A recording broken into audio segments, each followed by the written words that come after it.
Hi, I'm Greta Evans, an ordinary girl from Montana, US. Fate seems to have given me a chance. A job advertisement appeared in front of me.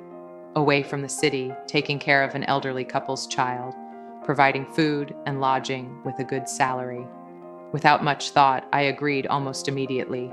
After all, at that time, I didn't care whether the job was remote or not, as long as it was quiet enough. When I arrived at the remote village, the fog was everywhere, and even the air was humid and cold. The driver took me to a mansion located in the woods with mottled stone walls and tangled vines, like an old photo taken from the Victorian era. The house stood there silently, looking both solemn and indescribably oppressive. The driver told me that the homeowners had gone out temporarily and asked me to wait for them in the living room. When I walked into the house, I took off my shoes and put them near the door. I heard a small sound coming from upstairs and decided to go up and take a look.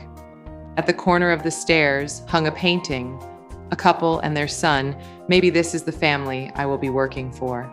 I continued to walk inside and found a children's room. After entering, I picked up a toy and looked carefully, but was suddenly startled by a man behind me. It turned out that his name was Malcolm, and he was the worker responsible for delivering groceries for the family. We chatted and started packing up the groceries we bought. I asked him what the family was like. He said they were very kind and generous, but when I asked about their son, he hesitated as if he didn't know how to explain. Just then, a woman suddenly walked in. It was Mrs. Hilsia. She noticed at a glance that I was not wearing shoes, and her tone was a bit stern. We went back to the door together to look for the shoes, but they were no longer in place. She calmly said that it was just her son playing a prank, saying that the shoes would appear on their own. I had to change to a new pair. Later, in another room, I saw Mr. Hilshaw talking to a chair with a high back and no one in sight. Mrs. Hilshaw and I walked in, and she introduced me to her husband and son. But when they moved aside, I realized that the person sitting on the chair was actually a doll. I thought they were playing a prank and couldn't help but laugh, but their faces were not relaxed at all. Before I could recover from the shock, Malcolm walked in, interacted with the doll like a real person, and then left. His reaction made me unsure of what to do. I hesitated for a moment, then walked up and shook hands with the doll, saying that I hoped we could become friends. Mrs. Hilshaw asked her husband to take my luggage to the room and then took me to familiarize myself with the daily care of Brahms. On the stairs, Mrs. Hilshaw told me that they had hired other nannies before, but Brahms didn't like any of them. She also laughed and said that none of them were as young and beautiful as me. When we arrived at Brahms' room, she explained the daily routine in detail, waking him up at 7 o'clock every morning to change into clean clothes. She asked me to demonstrate, but she was obviously not satisfied and finally took the lead herself. Then we went to Brahms' workshop. He had classes 5 days a week, 3 hours each time, first poetry, then music appreciation. This part is particularly important and must be played loudly. A few hours later, we had dinner together, and Brahms was also present. After dinner, I took the leftovers to the kitchen, but Mrs. Hilshard said that it was a rural area and could not be wasted. It must be frozen for future use. Just then, Mr. Hilshard walked in, handed Brahms to his wife, and asked me to go check the mousetrap with him. We went out together, and he took out a few mice from the mousetrap in the garden. As he worked, he told me about the house, saying that all the windows were permanently sealed. He said he didn't understand how things could turn out like this, but no matter how it looked, their son was always with them. I nodded in understanding. In the evening, they coaxed Brahms into bed, prayed together with the three of them, and even read my name. Mrs. Hilshard asked to be alone with her family for a while. I waited outside the door, and soon they came out and said Brahms wanted me to be his nanny if I wanted to. I agreed, and she hugged me. When I got back to my room, I called my sister Sandy. I told her how strange things were here. There was no Wi-Fi, no cell signal, but she said I needed to get away from everything, and this job was just right for me. She also told me that my ex-boyfriend Cole had been harassing her, not only calling frequently, but also running to her doorstep, scaring her children. She assured me that she hadn't told him where I was and never would. Next morning, I heard strange noises. When I left the room, I saw Mrs. Hillshaw scolding Brahms for throwing his toys all over the floor. Mr. Hillshaw suddenly appeared behind me and startled me. He said they hadn't been on vacation for a long time and could finally go out and relax. He handed me a piece of paper with daily rules to follow. When I walked with them to the door, Mr. Hillshard asked me to be nicer to Brahms and said he would repay him with the same kindness. If I was not good to him, before I finished speaking, Mrs. Hillshard interrupted. They handed Brahms over to me, and Mrs. Hillshard whispered, "I'm sorry," in my ear. Then the two of them left in the car. After they left, I didn't follow the rules at all. I threw Brahms on a chair and covered him with a blanket, which was too scary. I ran to the kitchen to make peanut butter and jam sandwiches, sat on the chair with wine and magazines, and fell asleep later. When I woke up, it was already dark. I wanted to take the tray back to the kitchen, but halfway through, I found that the blanket that was originally covering Brahms had fallen to the ground. I was a little scared, so I quickly picked him up, threw him into the rocking chair in his room, and went to sleep by myself. I was awakened by laughter at night, the laughter of children echoing in the house. I walked out of the room and stared at the portrait of the whole family, but suddenly a hand reached out from the painting and grabbed my neck. I woke up suddenly and found it was just a dream. But the dream was too real, and I went to Brahms' room uneasily. He was still sitting in the chair where I put him down, but water seemed to be flowing from his face. I looked closer and found that the ceiling was leaking. I moved him to the bed and left peacefully. During the day, I found the door to the attic in another room and tried to pry it open with a fire hook, but failed. To pass the time, I tried to call my sister, but only received an answering machine. But just as I hung up, the phone rang again. When I answered, I only heard static electricity. The next day, I went to the door to pick up the letter, and Malcolm happened to come with groceries. We went into the kitchen together, and he told me to bag all the leftovers for him to take away. I complained that he didn't tell me about Brahms in advance, and he laughed and said he didn't want to ruin the surprise. I asked him about the story of the doll. He took me to a nearby grave. It turned out that the real Brahms died in a fire on his 8th birthday, and this doll appeared the day after his death. Malcolm said he knew all of this sounded strange, but it was actually harmless. In the evening, I called my sister, and she said that my ex-boyfriend Cole came to see her again, and even her child accidentally told him my current address.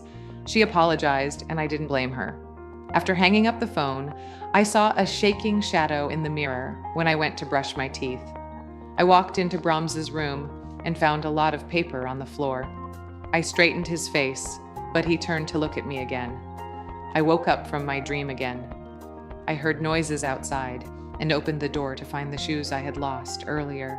In fear, I ran to Brahms's room and found him sitting on the edge of the bed in a different position, with the rule sheet next to him. I rushed back to the room and locked the door, trying to make a phone call, but the phone was broken. Just as I hung up the phone, it rang again, and a child's voice called my name, asking why I didn't follow the rules.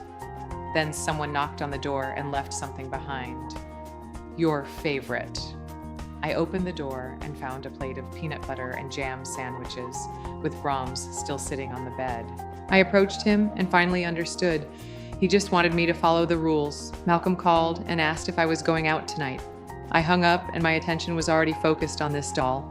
After that day, I started taking care of Brahms according to the rules. I woke him up at 7 a.m., dressed him, read poetry, read books, ate, listened to music. I did everything. He really changed. The doll no longer scared me and even gave me a feeling of companionship. I also started reading to him in front of him. I told him that I actually didn't like poetry, but preferred painting. But my ex-boyfriend Cole didn't like it, saying it was a waste of time. At this point, I paused and said to Brahms, "He's gone. He won't come back." I knelt down and gently held him in my arms as if he were really a child. In the days that followed, I talked to Malcolm a lot. I told him that Brahms started responding to me, but of course he didn't believe me and thought I was already trapped. Him, I know how absurd it sounds, but I can feel that he is here, always here. One night, Malcolm came to have dinner with me. I followed the rules and put Brahms on a chair, making sure he looked at us. We chatted while eating, and he joked that it felt like having dinner with the Queen. We both laughed. After dinner, he got up and went to the kitchen to wash the dishes, while I stayed behind to tidy up the table. Suddenly, a strange feeling hit me. I turned to look at Brahms, who was sitting there, motionless, but I always felt something was wrong. Suddenly, the decoration above the chandelier loosened and fell down, hitting Malcolm behind him, just a few inches away from hitting him. I screamed loudly, and he looked at me in shock. It wasn't an accident. I looked at Brahms and said, "You can't hurt him. He's our friend." Malcolm looked at me, puzzled. I knew he didn't understand, but I began to understand. Brahms. He was protecting me in his own way. I became more cautious in the following days. I continued to take care of Brahms and treated him like a real child. Until that night, Cole came. He appeared at the door with a familiar and suffocating smile.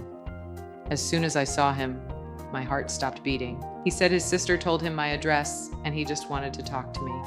I didn't believe him, but I couldn't stop him. He walked in with his usual desire for control, looked around, and mocked this crazy house. I was also there. He was very alert and stayed by my side.